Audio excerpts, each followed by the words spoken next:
What's up, geeks and gamers? It's Jeremy coming to you with another video, and today, the Avengers director Joe Russo says Sony is making a tragic mistake with Spider-Man after MCU exit. Well, let's read the story, and then we will talk about it. And Avengers Endgame directors Joe and Anthony Russo have already gone on record saying they're not surprised by Spider-Man's exit from the Marvel Cinematic Universe, but the two were a bit more critical of Disney-Sony's drama in a recent interview with the Toronto Sun. The two studios failed to negotiate new terms sharing Tom Holland's Spider-Man character. The Russo brothers got to introduce Tom Holland's Spider-Man, that's the line I was going for, into the MCU in Captain America Civil War, but the Disney-Marvel split means Holland will no longer appear in the MCU. Yada, yada, yada. They're kind of talking about, how difficult it was to get him in the Civil War and all of that stuff. And if I wanted to get to the 10-minute time period here on YouTube, I would just read all of this crap, but I'm not trying to read all that crap.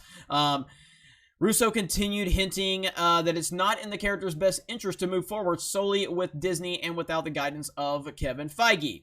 And he talks about how the process was so tough and yada, yada, yada.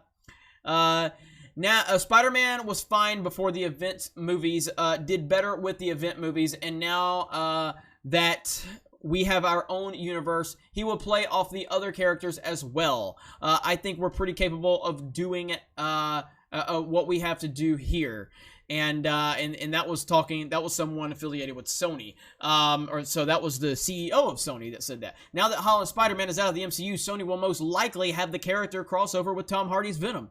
Holland has said the superhero is in good hands with Sony, although many comic book fans disagree given the misfire that was Andrew Garfield starring Amazing Spider-Man 2, which I have not seen, and I won't see it. Now, what do I think about this? Look, man, I get where the Russos are coming from, and I get where Sony's coming from. I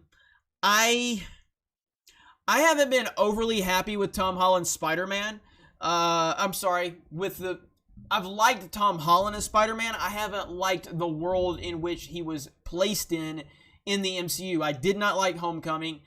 Far From Home was... I don't even know if it was better than Homecoming. They're both kind of not good for me. However, I did thoroughly enjoy Tom Holland, and I enjoyed Tom Holland in Civil War. I enjoyed him in Infinity War. I enjoyed him in Endgame.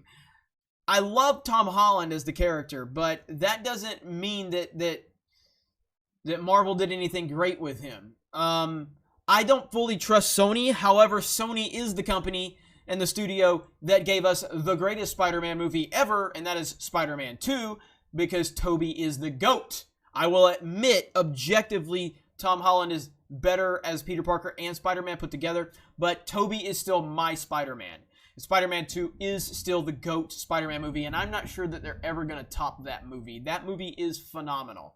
But then, at the same time, Sony did give us the truly and epically horrific Amazing Spider-Man, which I hated so bad that I refused to go watch The Amazing Spider-Man 2, and by all accounts, that was a good decision from what everybody tells me. Ultimately, I think as a fan, I think I am willing to let Sony take a risk and let's see what they can produce, because I'm fairly confident that what the MCU is willing to produce with Spider-Man is way too safe, and I want to see Spider-Man in New York. I don't want to see him going all around the world and all this crap. I don't want to see him become the next Tony Stark of the MCU, which is kind of what they were pushing him to be. And I don't mean like he can be the face of the MCU if that's what they were doing, but they were trying to make him literally like the Tony Stark of the MCU with all the gadgets and stuff like that. And I just want to see Spider-Man be your friendly neighborhood Spider-Man. That's what I want. I want the New York aspect. I want that friendly neighborhood aspect. And I didn't like Homecoming. I felt like it was too safe. I felt like they were teetering into social justice politics in that. And with Far From Home, I don't know, it just didn't work for me. But like I said, I like Tom Holland. So Sony has, in my opinion, objectively speaking, the best Spider-Man Peter Parker that they've had to date, even though I personally prefer Tobey. I recognize that Tom Holland is great. They have a great choice in Spider-Man. Now let's see if they can give us a little more Spider-Man themed, centric, in terms of the world he inhabits movie. And while I didn't really care for Venom that much, I do love Tom Hardy. And now we can have Tom Hardy, or we can have Venom and we have Spider-Man with Tom Holland and Tom Hardy. The potential is insane. The reality of it is I am nervous because Sony has proven to not be great at this. It's been since Spider-Man 2, there's been some problems. And if you go back to the Sam Raimi Spider-Man 3, I think that was a studio problem, not so much the Sam Raimi problem. And I think we saw with Spider-Man 1 and Spider-Man 2 that Sam Raimi really knew what he was doing. Once we got to 3, it felt like there was just too much going on. There was too many things being pushed into it, and it just turned into a train wreck. But yeah, so overall, I'm going to say I'm happy that Tom Holland's Spider-Man is no longer with the MCU, mainly because of the direction the MCU is going in and all of the identity politics that it seems that they're going to be pushing, and I feel like we got a great ending with Endgame.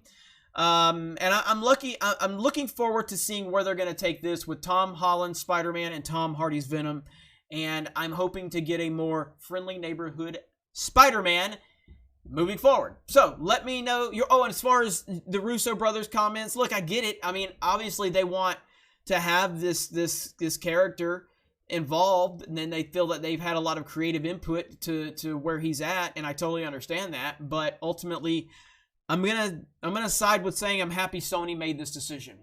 So let me know your thoughts in the comments below. Have a great day. Thank you very much for checking out this video, and we will talk to you later.